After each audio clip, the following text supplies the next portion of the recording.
السلام علیکم۔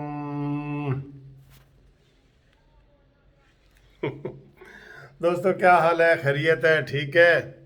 آج میں نے آپ کو بڑی خوشخبری صبح سنائی تھی، کیونکہ مجھے بہت ڈر تھا یوسف رضا گیلانی کا۔ آج بہت ڈر تھا کہ اسلام آباد ہائی کورٹ میں یہ پی ٹی آئی والے گئے ہیں تو وہاں سے وہ اڑ جائے گا، لیکن الحمدللہ وہاں سے وہ سرخرو ہو گیا ہے اور الیکشن کمیشن سے بھی سرخرو ہو گیا ہے۔ تو آپ اندازہ کریں آج جو پریس کانفرنس کی ہے نا احسن اقبال صاحب نے، بڑی زبردست کی ہے یار، بڑی زبردست کی ہے۔ انہوں نے پہلے تو یہ کہا ہے کہ جو 70 کروڑ میں عمران خان کے بقول جو سینیٹر بنا ہے، 70 کروڑ میں بلوچستان سے آزاد امیدوار عبد القادر، اس کے گلے میں Imran Khan P T I کا جناب وہ پٹکا اور وہ جھنڈا اور وہ چادر اور وہ پہنا رہے ہیں۔ یار شرم کا مکان ہے، شرم کا مقام ہے، یقین کرو شرم کا مکان ہے۔ اور پھر یہ وہی عبد القادر ہے جس کو انہوں نے پہلے ٹکٹ دیا، وہاں کے پارٹی نے اختلاف کیا، احتجاج کیا، پریس کانفرنسیں کی، اور پھر جناب انہوں نے ٹکٹ واپس لے لیا عمران خان نے۔ پھر وہی ٹکٹ جناب وہ باب والوں نے دیا اور اس کو پھر عمران خان نے سپورٹ کیا، اور کل جناب وہ اس کو چادر پہنا رہے تھے اور عمران خان خوش ہے۔ کتنا بڑا منافق ہے یار، عمران خان کتنا بڑا منافق ہے۔ اس کو آئندہ منافق اعظم کہیں، بالکل منافق اعظم ہے، اس کی کسی بات کا اعتبار نہیں ہے۔ وہ اسی میں اس نے یہ کہا ہے احسن اقبال صاحب نے کہ اس سے وزیر اعظم سے تقریر کروا لیں یا چندہ منگوا لیں، بس اس کام کے علاوہ اس کا کوئی کام نہیں ہے، سارے منافق ہیں۔ اور احسن اقبال نے تو یہ کہا ہے کہ یوتھیوں کو، انصافیوں کو، تحریک انصاف والوں کو عمران خان نے تھپڑ مارا ہے کہ جناب تم بڑے نظریے کی بات کرتے ہو، بڑے جناب تم اپنے کرپشن بچانے کی بات کرتے ہو۔ دیکھو میں سب سے بڑا کرپٹ انسان ہوں، سب سے بڑا کرپٹ، اور یہ دنوں میں ہوا ہے، یہ بھی نہیں کہ کوئی سال گزر گئے کچھ بندہ بھول گیا، دنوں میں ہوا ہے، دنوں میں۔ اس بات کو کوئی پوچھنے والا ہے؟ کوئی پوچھنے والا ہے عمران خان صاحب کہ تم کیا کر رہے ہو؟ پھر دوسرا اس نے جو کل ڈرامہ کیا تھا کہ مولانا فضل الرحمان، جس کو مولانا ڈیزل اور کیا کیا وہ گالیاں بکتا ہے، وہ کہتا ہے سب سیاستدانوں میں سب سے گندا مولانا فضل الرحمان ہے، اور کل جناب اس کو انہوں نے ڈپٹی چیئرمین کی سیٹ آفر کی ہے، اور وہ بھی تیلا پہلوان جو ہے اس نے کی ہے۔ اب اس کو وہ چونکہ انہوں نے ریجیکٹ کر دیا، آپ کہہ رہے ہیں ہم نے تو مذاق کیا تھا۔ اور بے شرمو، یہ مذاق ہے تمہارا؟ یہ مذاق ہے تمہارا؟ اتنے سارے یہ گھٹیا پالیٹکس میں کل، اور عمران خان کل کہہ رہا تھا کہ سیاست میں بد اخلاقی اور یہ نہیں ہونی چاہیے، اور سب سے بڑے بد اخلاقی تو تم نے پیدا کی ہے، سب سے بڑے منافق تو تم نے پیدا کر دیے ہیں سیاستدان میں۔ سب سے زیادہ تو بکاؤ مال تمہاری پارٹی میں ہے، دھڑا دھڑ بکاؤ مال ہے تمہاری پارٹی میں۔ ابھی جو یہ باتیں آ رہی ہیں، میں آپ کو بتاؤں کہ پرسوں الیکشن ہے چیئرمین سینٹ کا۔ ہمیں ویسے ساری توجہ جو ہے نا وہ لانگ مارچ کے اوپر دینی چاہیے۔ میں آپ کو بتاؤں کہ لانگ مارچ کا مسئلہ اس وقت بالکل پیچھے چلا گیا ہے، اور اپنے اپنے کنٹرول کیے جا رہے ہیں کہ جی ارکان بکے نہیں اور ان کو یہ وہ۔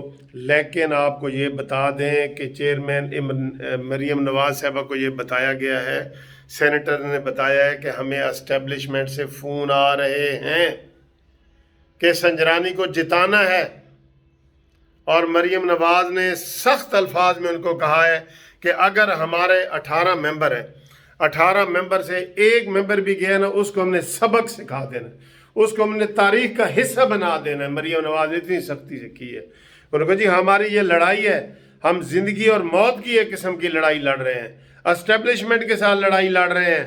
یہ جو ہم یہ کہتے ہیں کہ سیاست میں نہ آئیں، پھر وہ خود کہتے ہیں کہ ہم سیاست میں نہیں ہیں، پھر خود ہی سیاست میں ان کے ثبوت ملتے ہیں کہ جناب ہمیں فون آ رہے ہیں۔ اب وہ کوئی جھوٹ بول رہے ہیں، جھوٹ بول رہے ہیں کوئی لوگ۔ لہٰذا دوستو، پاکستان کی سیاست کا بھی عمران خان نے ستیہ ناش کر دیا، پاکستان کی معیشت کا بھی عمران خان نے ستیہ ناش کر دیا، پاکستان کی اخلاقیات کا بھی اس نے جنازہ نکال دیا۔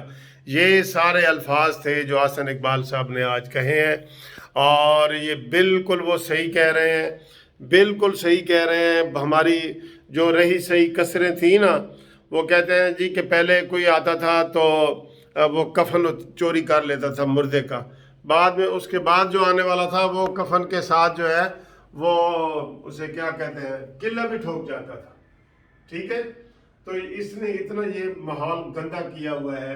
اب اسٹیبلشمنٹ کے خلاف پھر مہاجرائی شروع ہونے والی ہے، میں آپ کو یہ بتا دوں۔ اسٹیبلشمنٹ نے پیچھے تھوڑا سا اپنے آپ کو انڈیپینڈنٹ کیا ہے۔ بھئی اب صاف بات ہے 6 ووٹوں سے یہ جیت رہے ہیں، اگر کل کو یہ 6 ووٹ سے ہار جائیں تو پھر کس کی کرامات ہیں جی؟ یہ کیا کرامات ہیں، کیا معجزے ہونے جا رہے ہیں یہ؟ اس میں کون ہے؟ عمران خان کی اخلاقیات ہے، عمران خان کا پیار محبت ہے جو لوگ اس کی طرف جائیں گے؟ وہ اسٹیبلشمنٹ کے دباؤ ہیں، جو اسٹیبلشمنٹ نے ویڈیو فائلیں بنائی ہوئی ہیں سب سیاستدانوں کی، سب سینیٹر کی، پیسے سے بھی زیادہ وہ ہے۔ وہ کہتے ہیں جی کہ اے فائل اسی کڈیے کڈو فائلیں سارے دیا کڈو، عمران نیازی کی فائلیں نکالیں عمران نیازی کی فائلیں۔ اس لیے کوئی ڈرنے ورنے کی ضرورت نہیں ہے، اور نواز شریف صاحب عنقریب یہ تقریر کرنے والے ہیں۔ پھر اسٹیبلشمنٹ کے حوالے سے میں آپ کو یہ بتا دوں، انہوں نے پہلے اسٹیبلشمنٹ کو یہ سارا سبق سکھایا ہے کہ تم سیاست سے باز آؤ، تو وہ ان کو کہنا پڑا ہے کہ جی ہمیں سیاست میں نہ گھسیٹا جائے۔ اب ہم ان کو سیاست میں نہیں گھسیٹ رہے، وہ سیاسی معاملات میں مداخلت نہ کریں، ان کو کھیلنے دیں سیاستدانوں کو، کوئی پیسوں کی لالچ نہ کرے، تاکہ کوئی پیسوں کی لالچ کرے ہی نہیں۔ لہٰذا یہ بڑے اہم فیصلے ہونے جا رہے ہیں پرسوں، کلیئر کٹ میجارٹی ہے۔ مولانا فضل الرحمان صاحب کو ہم سلام پیش کرتے ہیں کہ جناب انہوں نے یہ اسٹیبلشمنٹ کے کہنے پہ اور مانی پارٹی کے کہنے پہ ڈپٹی سینٹ کی سیٹ نہیں لی، لیکن اس سے بھی بہتر ہوتا کہ ایم کیو ایم والوں کو کہا جاتا کہ جناب ہم آپ کو ڈپٹی چیئرمین کی سیٹ بھی دیتے ہیں، بشرطے کہ آپ حکومت سے الگ ہوں، خالی ڈپٹی چیئرمین کے لیے نہیں۔ اب یہ جو شوشہ انہوں نے چھوڑا تھا نا پی ڈی ایم والوں نے کہ ہم عثمان بزدار کو یہ کریں گے وہ کریں گے، نہیں، وہ فوکس رکھیں مانی پہ۔ جب مانی چلا جائے گا، یہ تو ترن والا ہے، بالکل بزدار تو ترن والا ہے۔ جب یہ ترن والے کو ہٹانے کے لیے اگر پہلے آپ کریں گے تو اوپر سے جوڑ توڑ اور یہ وہ عمران خان اور پریشر، آپ عمران خان کو ٹارگٹ کریں۔ آپ یہ جو پیچھے میں کسی نے شوشہ چھوڑ دیا تھا نا، یہ شوشہ ہی تھا۔ مجھے لگتا ہے یہ بلاول بھٹو نے بیان دیا تھا کہ جی سے پہلے پنجاب کو بچاتے ہیں، نہ، پہلے مانی کو ہٹایا جائے، مانی کو جس نے پاکستان کو تباہ و برباد کر کے رکھ دیے گئے۔ یہ ہماری تجویز ہے، پاکستان جسٹس پارٹی کی طرف سے تجویز ہے، یہ میری طرف سے تجویز ہے، قانونی ٹی وی کی طرف سے بھی تجویز ہے۔ پہلا ٹارگٹ مانی خان کو رکھا جائے۔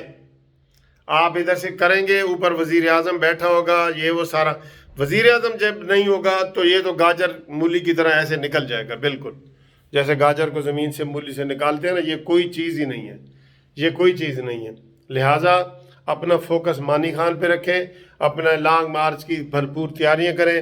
اور یہ جو اسٹیبلشمنٹ سینیٹر ہمارے کہہ رہے ہیں کہ جی اسٹیبلشمنٹ کا ہمارا دباؤ ہے، یہ بالکل تازہ خبریں آپ تک بتا رہے ہیں، بالکل تازہ خبریں بتا رہے ہیں۔ اس کے سیریس ایکشن لیا جائے، فوری طور پہ اس کے اوپر پریس کانفرنس کی جائے، شاید خاقان عباسی پریس کانفرنس کریں، اپنا ہمارے مریم نواز صاحبہ کریں کہ فلاں کو آئے ہیں، ان کو پیچھے دھکیلنے کے لیے یہ ضروری ہے۔ آنکھیں کبوتر کی طرح بند نہ کریں، جس سینیٹر کو فون آئے ہیں وہ بتائے، وہ مریم کو بتایا اور مریم کہے کہ جی ہمیں فون آئے، اس کا روئیں، شور مچائیں، یہی ایک طریقہ ہے۔ شور مچائیں گے تو چور بھاگتا ہے، جب شور مچاتے ہیں نا چور تو وہ چور کم از کم بھاگتا ہے۔ آپ شور نہیں مچائیں گے تو وہ گلا بھی آپ کا کاٹ دے گا اور آپ سے پیسے بھی لے لے گا۔ شور مچا سکتے ہیں اس وقت، شور مچائے۔ آج پریس کانفرنس 2-3 ہونی چاہیے کہ جناب سینیٹر کو دھمکایا جا رہا ہے، ڈرایا جا رہا ہے، ان کو کہا جا رہا ہے کہ تمہاری فائلیں کھول دیں گے۔ یہ پریس کانفرنس بہت ضروری ہے، یہ ہونی چاہیے، فوراً ہونی چاہیے، ابھی آج ہی ہونی چاہیے۔ یہ ہمارا پیغام کائنڈلی جو ہے نا یہ اس ویڈیو کو شیئر کریں تاکہ مریم تک پہنچے. جو اسٹیبلشمنٹ ہراساں کر رہی ہے سینیٹرز کو سنجرانی کے لیے، ان کو بار بار آپ ان کی آواز اٹھائیں. کتنی دفعہ آپ کو ہم کہیں؟ ٹھیک ہے دوستو، یہ آپ کو تازہ خبر یہی ہم نے دینی تھی کہ سینیٹرز کے ساتھ اسٹیبلشمنٹ فون کر کے ان کو ہراساں کر رہی ہے کہ جناب گیلانی کو ووٹ نہ دو. انشاءاللہ تعالیٰ گیلانی 6 ووٹوں سے جیتا ہوا ہے، ادھر سے لوگ ٹوٹ کے آ سکتے ہیں. اور دوسری بات یہ تھی اس ویڈیو کی کہ عمران خان کی منافقت جو ہے وہ بام عروج پہ ہے. مولانا فضل الرحمان سے اس نے دوستی کا ہاتھ بڑھایا ہے، اور وہ عبد القادر جو 70 کروڑ میں ایک عمران خان کے بقول اس نے سینٹ شپ کی لی ہے، اس کے بھی عمران تلوے چاٹ رہا ہے. تلوے مجھے بڑے سخت الفاظ آئے ہوئے لیکن وہ میں نہیں کہتا. ٹھیک ہے جی، اوکے، انشاءاللہ اگلی ویڈیو میں سے آپ سے ملاقات کرتے ہیں.